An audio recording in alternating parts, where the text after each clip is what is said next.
apologize, Ron. My assistant, Mildred Powell, she forgot to send the link to you. I'll take the blame for it. My apologies. You have all day on this show. Anytime both of y'all want to come on. Ron, good to see you. Good morning. It was good seeing you in Dallas at the SEC Media Days. Also, if it hasn't been mentioned on this show, Hall of Famer, Ron Higgins. Yep, that's right. I'm still having a hard time believing that. That doesn't seem like Hall of Famer, but it's nice. It really is nice. And SEC Media Days, I mean, it kind of flew by. I mean, here we are almost to the season. Going out to LSU practices and that lovely 110 heat index. It's wonderful. Just it's like, how much can you really learn in practice? And it's like 110 degrees, and they put the players like 2 fields away, so you can't really see them. So they open practice, but they're doing stuff 2 fields away, and it's like you can't go over there. I mean, they tell you can't go over there. They must have some kind of electric force field that kills you if you step past a white line. Snipers. Oh yeah, snipers and gun towers. It's just, and football coaches amaze me. They guard, they run a power sweep and they think they're reinventing football, so they're guarding it like a state secret. We can't let them see. You can hear stuff Secret like Service. We saw Nussmeier dump a 3rd down pass to a running back, Caleb Jackson, and now weighs 230. We heard him hit a linebacker and just flattened him. We heard that from 2 fields away. But other than that, you can't see much. Even give Brian Kelly credit. He does let you in practice, and sometimes they do stuff right in front of you. A lot of 7-on-7 drills in front of you sometimes. But so at least Brian Kelly let you in practice and you can watch. I mean, now probably after today, I think we have 2 times we get in for the whole practice the rest of the way, which is understandable coming up on game day. But it's nice to get in there because most coaches completely close their practices. Les Miles never let anybody in practice. Nobody wanted to see how dumb he was. Same thing with Orgeron. I mean, they didn't want to hear Orgeron, screaming, in French and cuss guys, No, you got to go your ass right now. So, oh Lord. But Kelly's been really good. I mean, to the point where he does stuff that no other coach have ever been around. Like last year, before the start of the season, he says, announces at the first press conference, I don't know why I haven't done this before, because it seems kind of idiotic that we don't do this, but twice a week, I'm going to give you injury reports on our guys. Yeah. We're like, what did he say? Yeah, like he's going to tell us he's hurt. And he would specify like a body part, but he would say upper or lower body, and he would do like the NFL, like probable, will play, whatever, and he'd do it on Monday, and then when we talked to him on Thursday, he'd update us. Say, okay, so and so went from probable, he's going to play. I mean, we talked to him, or he'll say, look, we talked to him about this thing, he just can't go this week. We're not going to play him hurt. We're not. Yeah. So. The honesty is nice. The fact he lets us in practice to watch stuff, sometimes even as far away, is nice because most coaches won't do that. And honestly, he said, he goes, listen, I want y'all to understand what we're trying to do here, which is refreshing because most coaches, they just couldn't give a crap. I mean, look, Nick Saban and I had plenty of conversations about this. We really did. We had a conversation at SEC spring meetings one time. It was like, I said, Nick, why you close your practices? Like even in the spring, I said, you close your scrimmages and media doesn't say anything. But I said, but let you let former players and boosters in your practices. And Nick, well, I'll tell you why. Because, if I have some fourth team running back who runs for 150 yards in a scrimmage against a third team defense, all of a sudden you guys are going to report how great this guy is, and then this mother's calling me, telling me, why my son get more playing time. I said, wait, back up, Nick. Let me tell you, man, get this straight. So the guys who cover your team every day, who understand the depth chart, of course, Nick, you don't really have a depth chart because you never say you have a depth chart, but you just said you have a third team, so obviously you must have a depth chart. So the guys who see it every day and understand, can put it in context, you do let them in practice. Said, but you got boosters and players in there, and as soon as it happens, they tweet something. I said, so explain that to me. Well, I just want to control the message. I want to control the message. Yeah. I said, well, I said, you're not doing it. You got all these guys in there tweeting stuff who don't know your team. All the guys who know your team just stand out, just stand outside a fence. Well, I just want to control. I said, okay, we'll just say that on the front end. Okay. So yeah, it's nice to be in practice, even though it is 110 almost every day. It's just, and sometimes they give you water, and sometimes they wait till you pass out, and they drag you off this field, and they throw water on you. It's good. The LSU's got, look, they've got everything possible to keep these guys. LSU was the first school in college football to use air-conditioned helmets. They have air-conditioned helmets. Yeah. They invented them.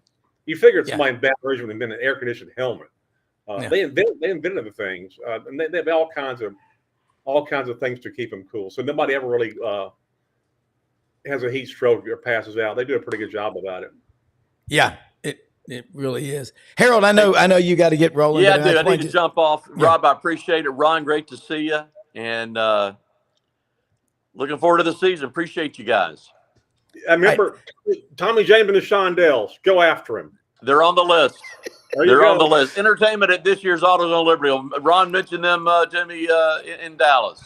Yeah, and some wrestling at halftime. Wrestling. We'll get the king out there. Yeah, Lawler. Absolutely. There you go. All right, Harold, guys. Good to see y'all. See you Tuesday. Thank you.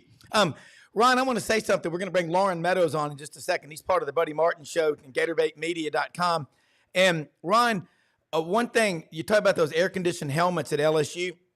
Our good friend Frank Duffy, who's a member of our Sidelines team, who's on the Friday roundtable with us, he is a major investor in Tiger Air, and he's friends with the owner, and has been talking about that on the show for the last few years.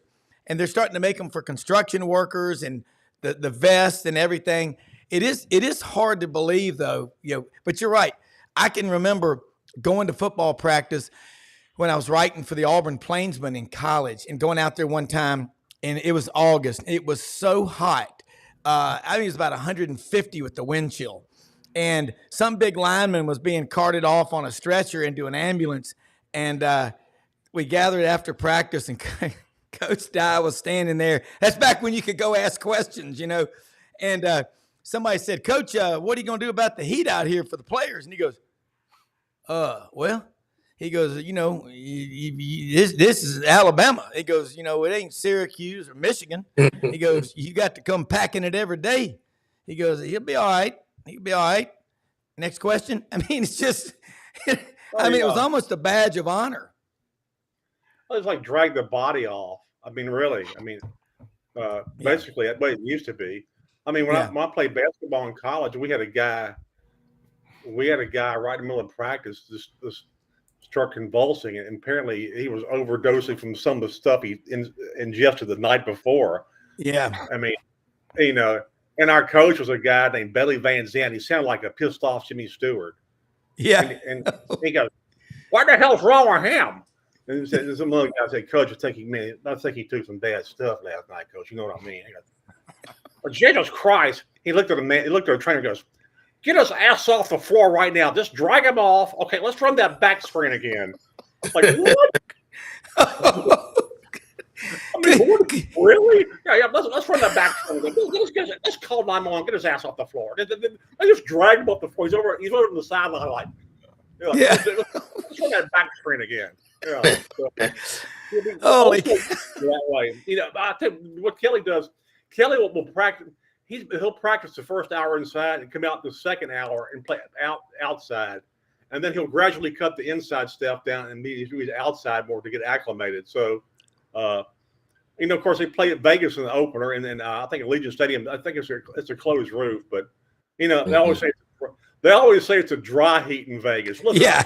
I've gone jogging in Vegas like at 6 in the morning. That dry heat's still like 105. Yes. Correct. Yeah. It's a dry heat. Yeah. That is always. I remember being in the desert or whatever they call it between Madrid and Toledo, Spain. It was 108. And someone said, but it's a dry heat. And I said, I'm from the South. I'm from the Mississippi Delta. Goodbye. I love you. Told my wife, Mildred.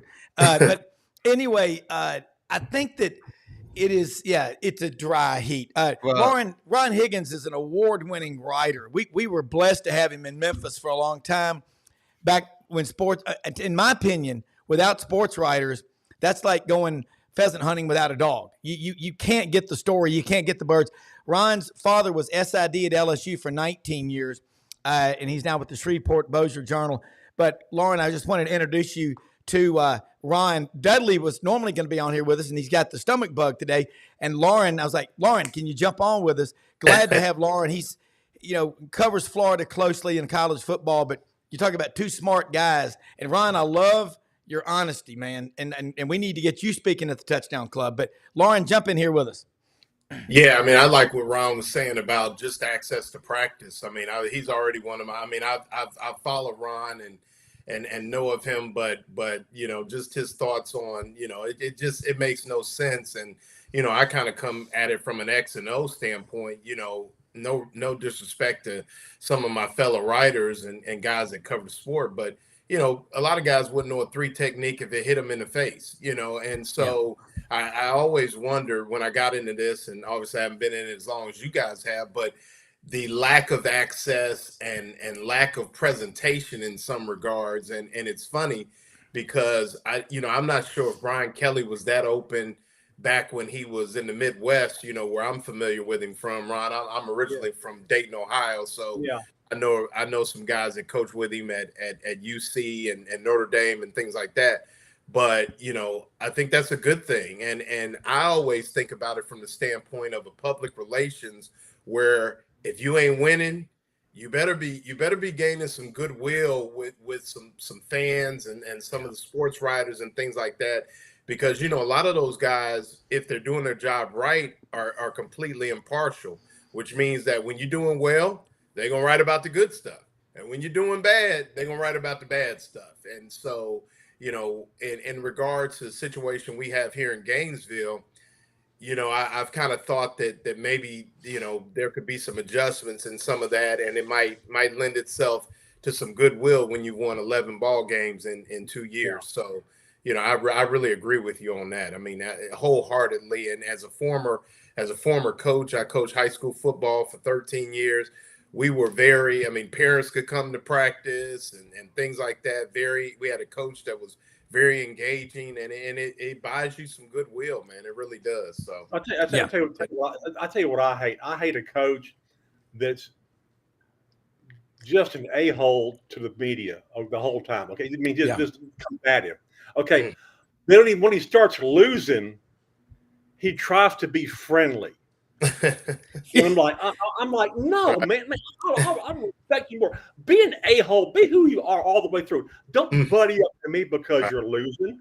I mean, I want you to be the person you are all the way through. Right. Okay, don't also become my friend now that you're getting butt kicked every week. Well, I hate that. I mean, doesn't it come down to sometimes like, when they finally realize that they should, right? It's sort of too late. And then it's like they don't want to look like that they're coming to you with egg on their face, or they don't want to also, or they don't want to give you the perception of like, oh, now you get it or whatever. So it becomes sort of like a pissing contest or a game of chicken of like who's going to flinch first, who's going to let him out. We're going through it here in Florida with my dad. So, the current coaching regime, but I just think a lot of that stuff at this particular juncture, when I was trying to pull up a picture of media the other night, here I was, I can put it up, but we're at Spurrier's and there's all the, local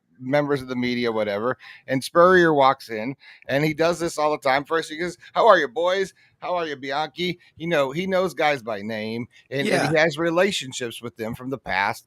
And guys like him, it wasn't that they got it. It was just more of like, they understood that it wasn't just this one piece, that there was this other part of the fan base, and this is how I communicate with them. This is how I get my message out. And maybe they didn't have Twitter and social X, whatever, social media and all that then, but now they maybe they can feel like they can drive that narrative. But I think they have to understand, it's not as, I guess, genuine, or because they don't trust that voice as much as they trust a voice they've been reading for 45 years or whatever and has a track record. You're not going to be here forever, sir. I'm going to be a fan forever. This guy's going to write for me. Like, there is some of that, going on. And I don't know why that's lost. I don't get it. Here's the other thing is, a lot of people talk about Spurrier not having Twitter or X or Instagram and all these other platforms. How good would he have been if he had it? I think some people think that that's a negative, that, well, they didn't have to deal with that. Man, you talk about some of the characters that you guys mentioned, like Pat Dye and Steve Spurrier and the Bobby Bowdens of the world, things like that. They would have ate social media up. I mean, it wouldn't have been a curse. It might have been a gift for some of those guys, because they're just such great guys, and they're guys, they're football guys. Yeah. So, I mean, you think about it from that standpoint, it actually might have made those, I mean, those guys are already on the Mount Rushmore of coaching. It may have enhanced their brand even more had that. I mean, but look at Spurrier just with the restaurant. Could you imagine, I mean, and the media and the social media with that, could you imagine, I mean, now with, I mean, just how innovative some of these guys were and getting that message out there. I mean, it would have been unbelievable. Yeah. Ron, The Spurs restaurant, Chris Harris, he sent me these coasters they have, and a lot of them have a lot of Spurs saying of like, you can't spell citrus without UT. I love this stuff. I mean, and like supposedly he handed Fulmer one. He handed Fulmer one. Fulmer like looked at it like, well, what is this? Yeah. I love that. I mean, just look, Steve Spurrier is my favorite coach of all time to cover. I mean, all time, easy, because he said exactly what he thought.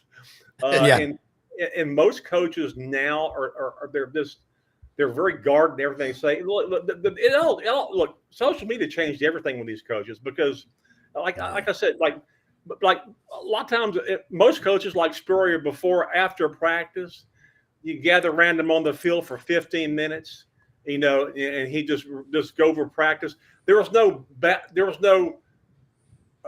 auditorium with a corporate background with a logo of the school sponsorship. There was none of that garbage. You just sat around and talked to him like for 15 minutes, and he would just, and if there's something he didn't want on the record, which was rare ever, or any coach, I mean, they'd say, hey, look, this is off the record. But then you could come back later on, like 2 weeks later, and say, listen, I want to write something about you were talking about. What would you say up on the record? There's a professional trust. It wasn't a friendship; it was a trust. Now, they knew they weren't playing well, but because of social media, a coach would stand there and say there were 8 guys in a group. Okay, say 3 guys, he would know by name. Bianchi, Robbie Andrew, Pat Dooley, Chris Harry. I know these. Awesome.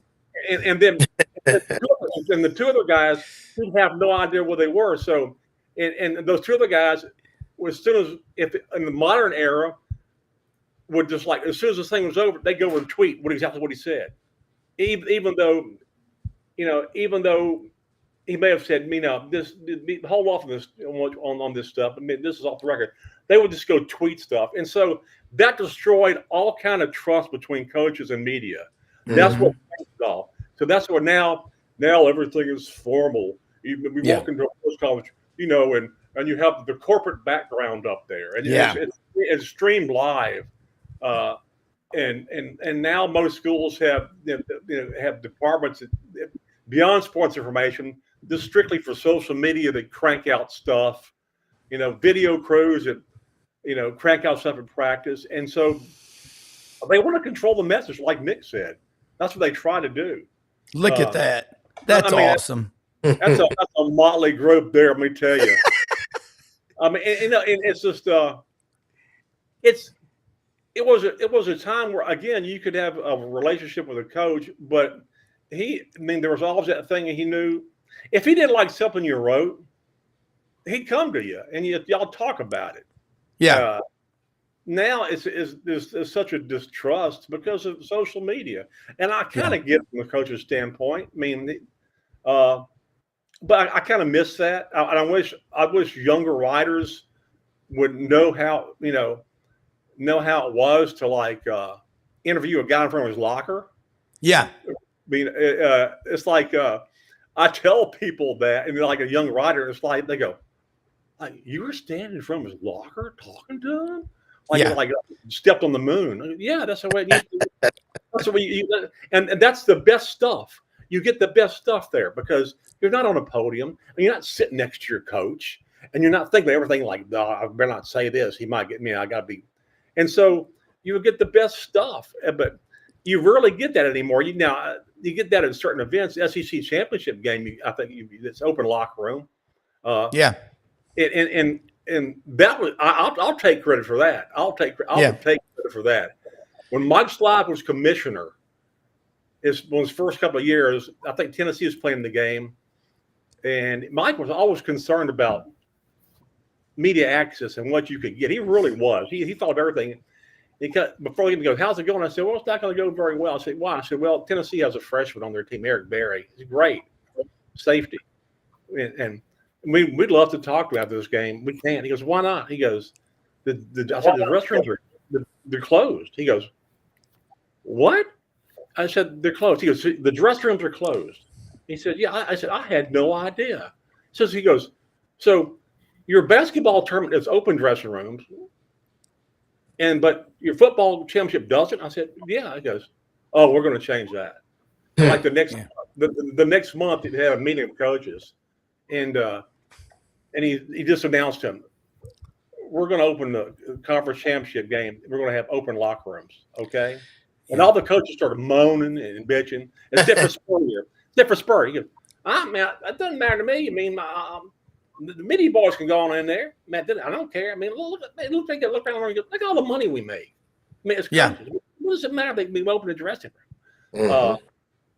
And it was, and it's wonderful. I mean, you rarely get that. I mean, they march out guys so they want to march out in front of you. I mean, you can request players so you want to request, and they don't bring the right people, and it's maddening.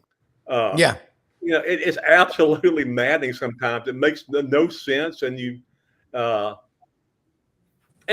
tried to explain to SIDs. I said, look, even if a guy doesn't want to talk, I said, at least have somebody on your staff get some quotes from him about something.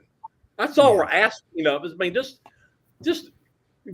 go the extra mile a little bit. Being old school SID, which old school SIDs really cared more. They did a great job of working for their school, but they also knew what the media needed to do their job. Now it's all about protecting the damn brand. Exactly. Screw the brand. You know? And what another thing, and I know Lauren knows this too. Most schools couldn't give a crap about their local beat writers. They care about the national guys who come in. The nationals guys will get access. A guy from ESPN will come in, or somebody come in, and they'll walk right into a crap. And all the local guys stand there going, "What the hell, really?" Yeah. You know, it's national exposure for recruiting. Yeah. It's such a load of garbage sometimes. I've seen that in the flesh. There was an SI guy that came in from Connecticut somewhere that went to Florida, but he was like, yeah, I'm gonna get Billy tomorrow. And I'm like, I don't do this at a full time, but I've never seen, it's like, who's this guy? It happens all the time, man. I'm sure Vince was it happened in Tennessee. There's many guys in Tennessee who've covered Tennessee forever. And they'll get a national guy come in, and all of a sudden you stand outside of practice. That guy walk right in, and you go, "What is? I mean, really? What about the guys who are here every friggin' day? That's one of the things that really It makes my head explode. Someone wrote a story about Brian Harsin, a national writer for ESPN, and I was like, dude, what planet are you from? The guy didn't like to recruit, thought he was smarter than Nick Saban and Kirby Smart, and had the personality of a Russian prison guard. Other than that, he was fine. I mean, I'm totally with y'all. Eat local, buy local, your local beat writers. That's the whole purpose of SEC Sideline Sports Network and SECU. Vince, jump in when your connection's good. Just jump in. But the 40,000-foot view from above, you got to have the locals. I learned how to so much just getting to work in high school and a little bit in college, and then as a reporter in Columbus from David Housel and Buddy Davidson and Reba Gulledge. And you think about Haywood Harris, and you think about, oh, my God, all the Langston Rogers at Ole Miss, all these great SIDs, they took care of you. Something I've never forgotten was a guy named Jack Harrison from the Gainesville Sun after an Auburn, Florida game. And after the game, you know, Charlie Pell wasn't real happy. He didn't come to the party. But several Florida writers and David Housel came out there, and he opened up the trunk and had some cocktails, and I just listened in awe. And what was off the record's off the record. And that is sacred to me. And you grew up, Ron, with a father that's an SID at LSU. And I see Herb Vincent in Birmingham. And I just say this. I remember the Liberty Bowl was in Memphis in 76. Alabama played UCLA. I was in 7th or 8th grade. Two of my friends, Rob Ruffin and Clay Templeton, snuck onto the practice field over there on Grandview where the teams would practice. And Coach Bryant was up. They had a tower brought in for him. He was up there, and the security guard ran after him. And Coach Bryant got on the bullhorn and said, hold on a second. This is a true story. Climbed down out of the tower, went over, put his arms around him, gave him a hug, took pictures and autographed footballs for him, and gave him 2 tickets to the game. That's something you will never forget. And I'm an Auburn fan saying this, but I met the guy after the Liberty Bowl because my dad was designing the tennis and the track complex that's now the Sam Bailey Track and Field Complex at Alabama. They gave us field tickets. It was 9 degrees that night. I went over and met him after the game. He was smoking, of course, a Chesterfield cigarette. But he took the time. He knew I was an Auburn guy. He said, Rob, don't yell War Eagle to him. I said, I'm not. I was a young kid, but you don't ever forget that. Vince, jump in here with Ron Higgins and Lauren Meadows. This is what we love about this show. Ron, stay as long as you can. We love having you on. And by the way, Buddy Martin just sent this. He said, Ron Higgins is pure gold. Tell him congrats on the Hall of Fame, long overdue. Next career, he should do stand-up. Because, Ron, you are funny as – anyway, go ahead. Jump in here, Vince. I love it. It's a total. I agree with that. Ron is great, and you still got to get the Ed Ogeron from Ron Higgins at some point. So, but on that topic, it's a whole new dynamic right now, and NIL has really been, I think, a game changer in taking things to another level because there's so many more requests for players, but you're able to set things up with players if you go through a collective. So those guys are doing more media. And I also think it's opened the door for the sports information departments to make more players available. I don't know the total availability for every single school in the SEC, but I'm pretty confident that Tennessee is at or near the top in terms of players and coaches that they make available. Everybody on their entire staff speaks. They rotate through all of them in preseason camp, in spring ball, in the regular season. They make 3 to 5 players available after most practices. Wow. And so I'm gonna faint. Wait a second. Help me, please. Yeah. Now to what you guys were talking about and having trusted media members that they give some things to, and you have that insight and not like everyone else, or you don't get skipped over by the networks. That I'm sure is still happens. You still get skipped over the access to the networks. They're always in a higher level of importance, but because newspaper industry is not what it used to be, you have a lot more varying types of media. So I think it is harder for anyone to carve out those kind of personal relationships with those coaches. Unless unless you're paying a player for an interview, he's not your buddy. You know, basically. And I'll get hit by a truck before I'll pay a player for an interview. Really, honestly. Right. I mean, and happening. It didn't happen. LSU probably we get 4 players tops, maybe twice a week in preseason. Once the season starts, we'll get them once a week, and we'll get each player for like 10 minutes, maybe 11 minutes. I'll tell you what aggravates me, and this is old man stuff, really. This is old man.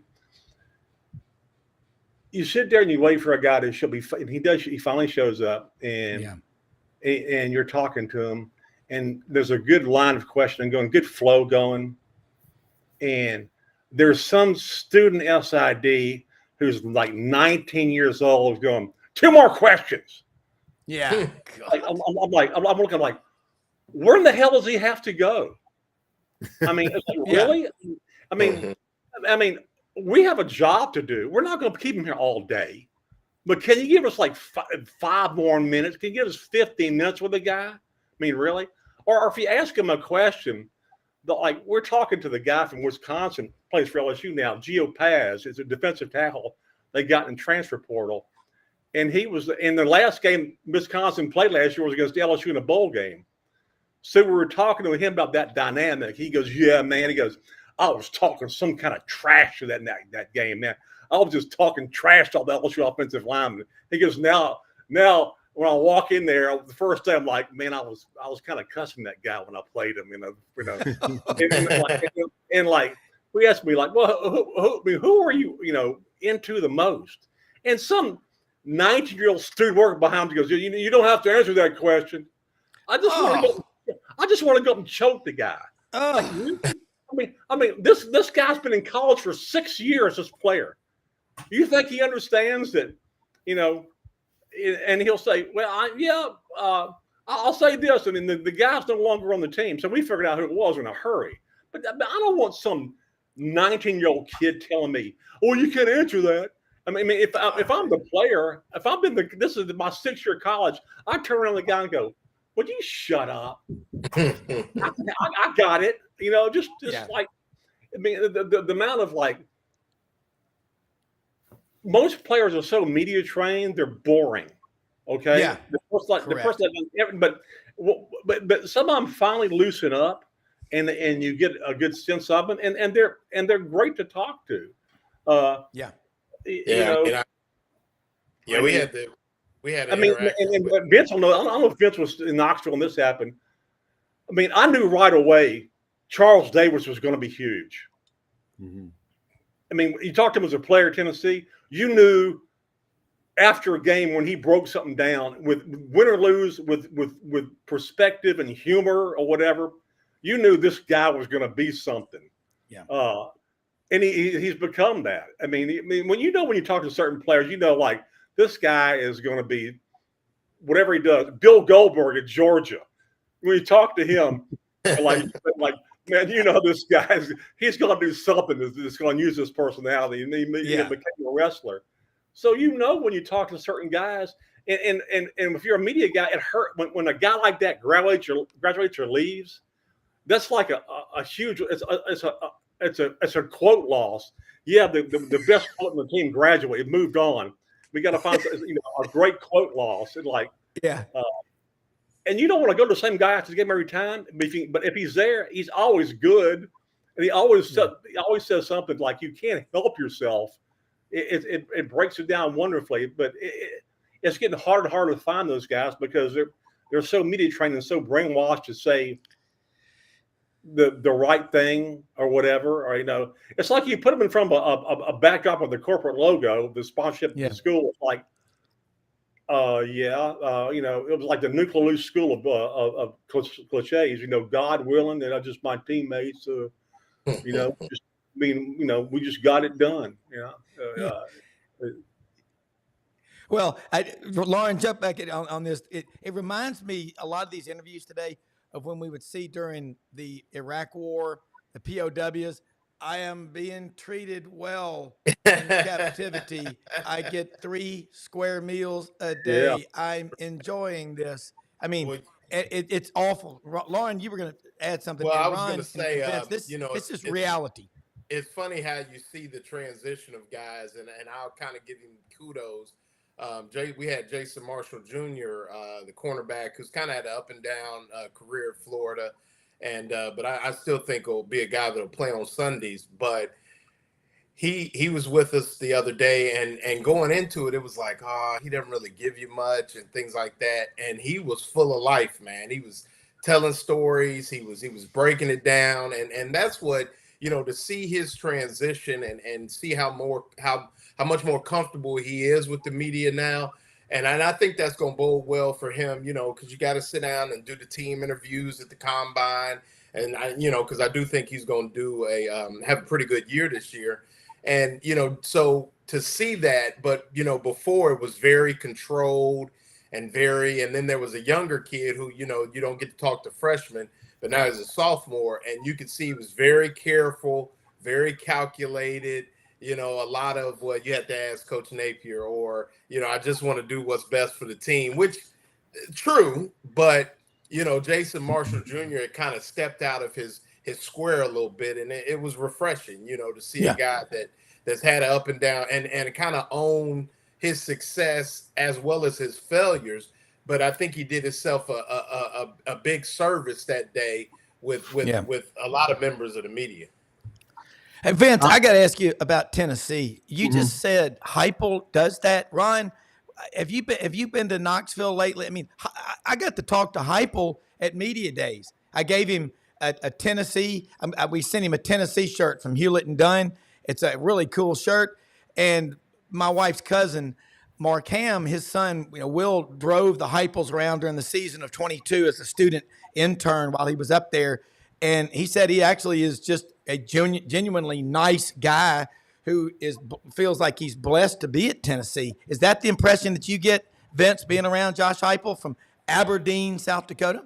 Yeah, for sure. I mean, he came on our, not my show, but our station at Radio Row at Media Days. And we're kind of just shooting the breeze right afterwards and was talking about non-football stuff. And, you know, not some people you can tell that they do that and it's not sincere.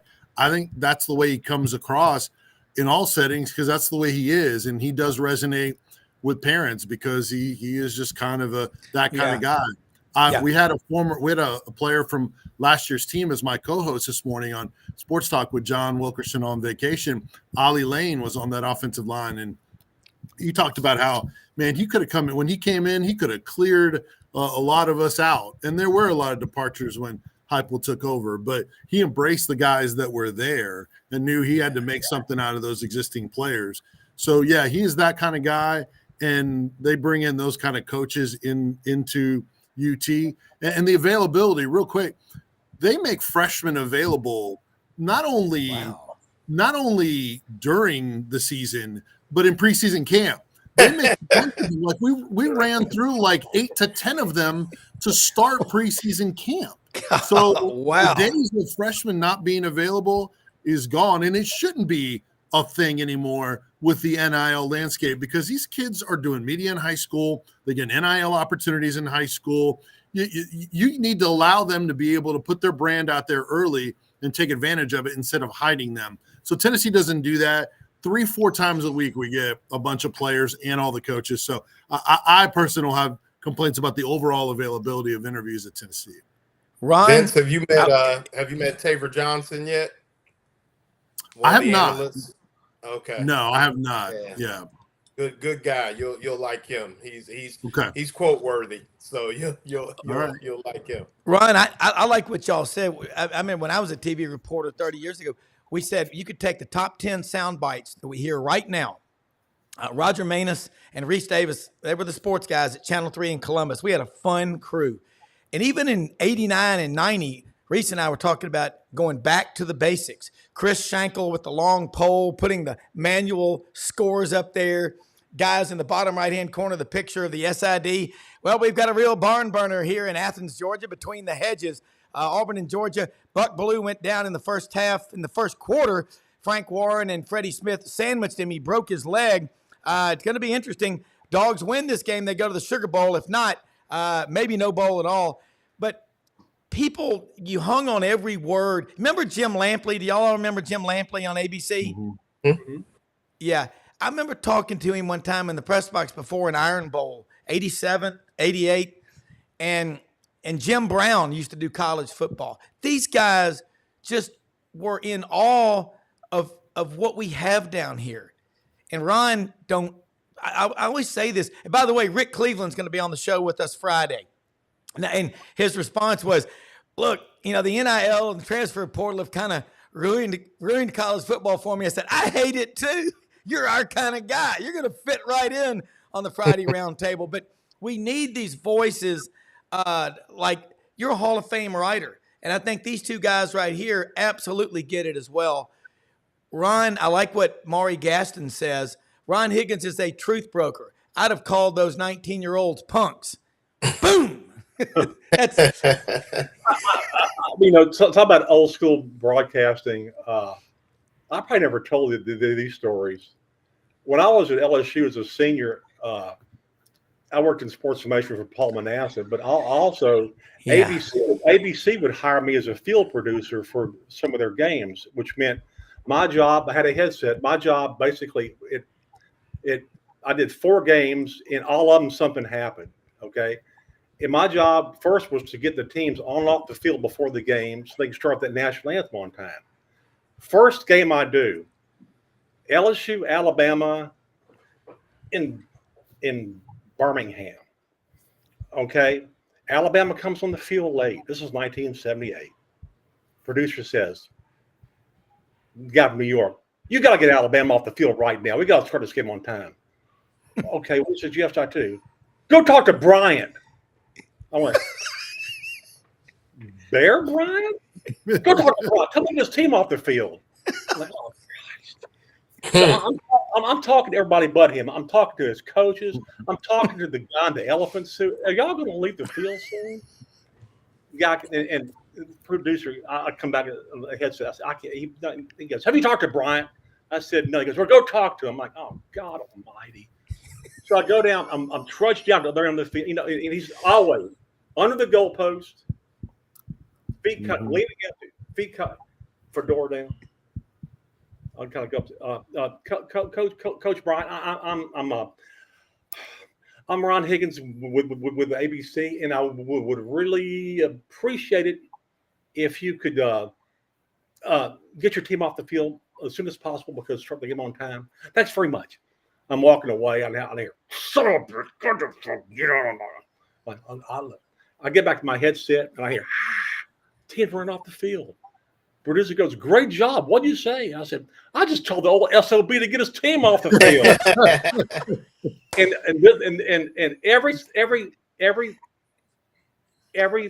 every game I did, something happened. I did.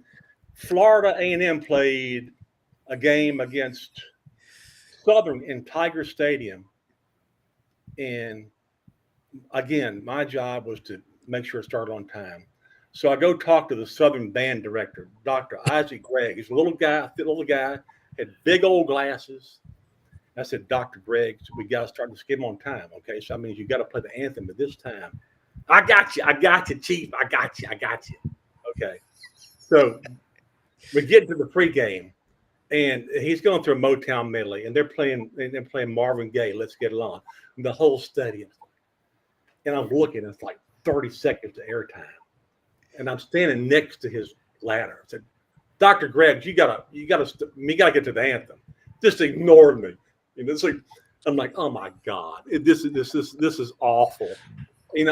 So finally, I get in front of his ladder. I'm standing between him and the band, and I'm yelling at him. I'm like, Dr. Gregg, you got to start this game on time. And I'm sure I was probably the only Caucasian in that stadium. And I'm sure all these fine black folk were looking at me going, look at that funny white boy. What is he doing with Dr. Gregg? Okay, the third one is a part of football history. Gator Bowl, Clemson, Ohio State, Woody Hayes' last game. Ooh. So the night before we're shooting, like the rain in the stadium. I got an idea about Woody, and so we had they were able to start lineups under the stadium. So we did. I would stand there next to the players, and I hear the producer go, "Next guy." And I go, "Next guy." So we finally go through the whole thing. I said, and Woody was standing there the whole time, like, "Get your damn gum out your mouth." He like tell the players, "Spit your gum out." I'm like, this guy, boy, he's a piece of work. So he's the last guy up. And I said, Coach Hayes, you're our last guy. We'd like to shoot you now. Yeah, a lot of people like to shoot my ass, wouldn't they? Next night, they tell me before the game, he goes, Ron, you got the Ohio State sideline. I'm like, why? He goes, look, just try to stay out of sight of Woody. He hates TV guys. I said, great.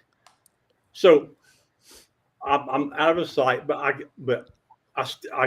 eventually I stand on the bench, like feels like he's like 10 feet, 15 in front of me. Clemson throws the ball, interception, linebacker. Woody picks up the guy, uppercuts him. Just wails him. I'm like, holy crap. And then his coach is trying to pull him away, and Woody's got a clipboard. He's hitting him with a clipboard. We didn't have a sideline reporter that game. Producer's going, Ron, what's going on? I said, Woody just hit the Clemson player with an uppercut, the linebacker. He goes, what? I said, he just hit the linebacker. He hit him. Yeah. Are you sure? I said, yes. He hit it. And ABC was accused of a cover-up because it was Keith Jackson, and I think it was either Parsegian or Broyles, one of the two. The problem was when it happened, they weren't looking at the monitor. They were looking at the field. And from the field standpoint, in the press box, you couldn't see him hit him because it happened right at the sidelines. And then from the angle of the press box, you couldn't see it. And so I could hear the director go, replay, nothing. Replay. You hear the replay guy goes, what's wrong? He goes, it's not working. You remind me it's not working. He goes, it's not working. And so there was a 20-minute delay in showing that replay because they got the Jacksonville TV station was taping it for tape delay, and they got it sent back to them. So they played 20 minutes later. So they thought there was this massive cover-up. But they wouldn't go with what I said because they didn't, they thought, well, this is a 22-year-old kid. He couldn't have seen what he saw. But yeah. And so I remember being the sports journalist right as soon as the game ended, I put the headset down and went with the Ohio State beat writers to the dressing room because I wanted to see this. And all of them are like, old grizzled veterans. They're like, oh, his ass is gone. He's done. He's done.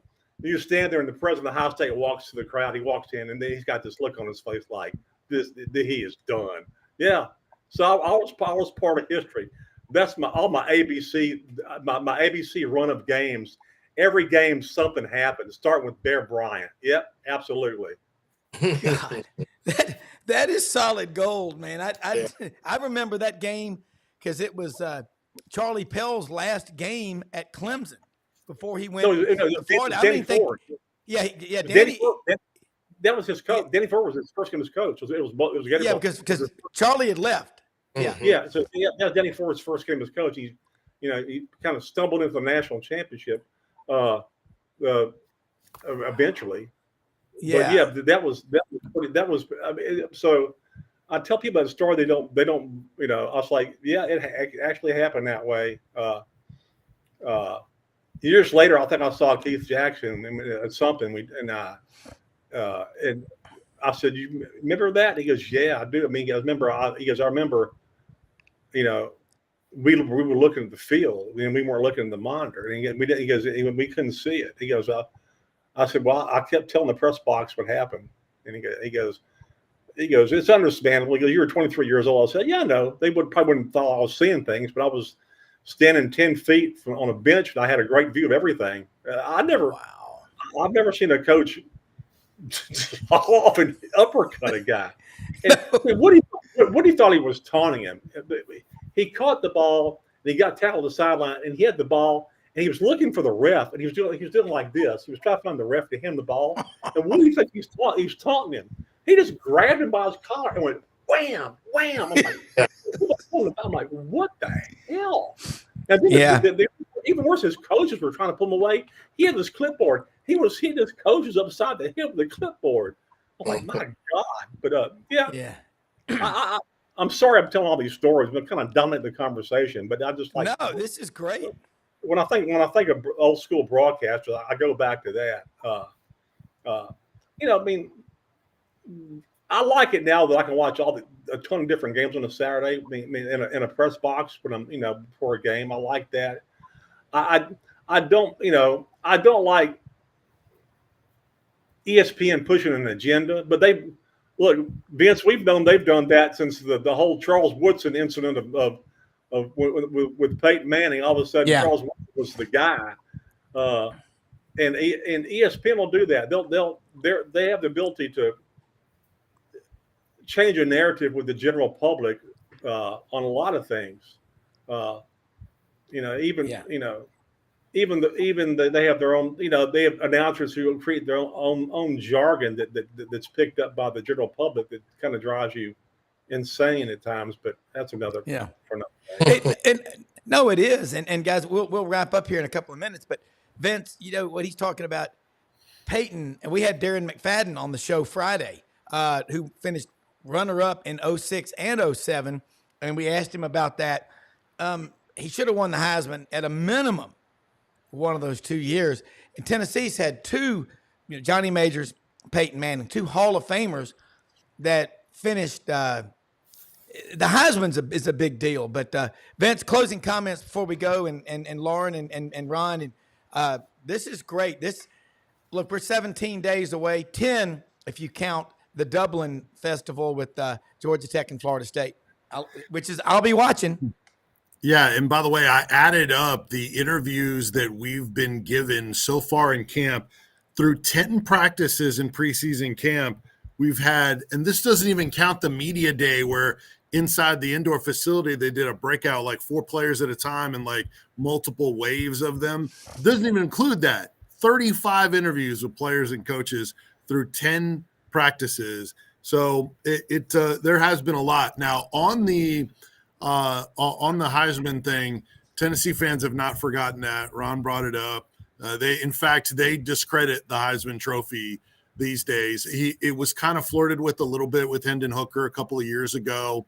And if that South Carolina game didn't go like it did, I still think he should have been in New York for the ceremony at the very least. But that might have gone differently potentially. But until a Tennessee player wins it, the Tennessee fans just want nothing to do with that award. So I'll say last thing on that. And then, obviously with Tennessee, the availability is a little different in terms of practices. We basically get 3 viewing periods a day. And today's the last one. From now to the start of the season, it's shut down, which is the way it is during the season. So yeah, the interviews are there, but it's to offset a little bit of hey, you're pretty limited in what you're able to see and nothing really of super juicy, content during practices. Yeah. Lauren, wrapping it up here, access is everything. And I think the more goodwill you generate with the fans, when times get tough, they'll stick with you.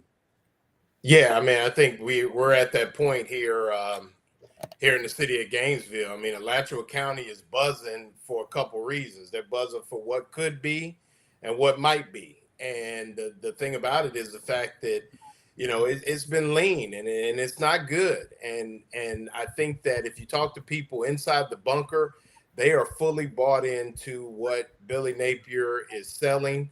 The roster is better and things like that, but the task is daunting. Like we've talked about it. We don't think the schedule is going to pose as many challenges as maybe those looking at it from the outside may be, but it's at that point. And the goodwill is kind of 50-50. And, I think that even Billy Napier, the one thing I will give him is I think he's starting to understand where this thing is and where he's at. But that first game doesn't go the way that it goes, or you lose to UCF or Kentucky for the 4th straight year. I mean, it's just the reality of things. Yeah. It's going to get tough, and it'll be interesting to see what the narrative is. You can see behind me, I kind of live from a different lens just because I'd be at all the games if I didn't write anyway. I moved to Gainesville for a particular reason. I'm like the guy in Taken for a particular set of skills, if you know what I mean. But I mean, it's different, and so you look at those things, and this is the year where the story will truly be told, because for the last 2 years you've been able to kind of blame somebody else for the fact that the bridge fell. The foundation wasn't solid. Now you've been the one putting in the rivets. So where are we now with this thing? And the narrative is going to be interesting. So if the number is 6, 7, 8, it's different. Numbers 5, 4, 3,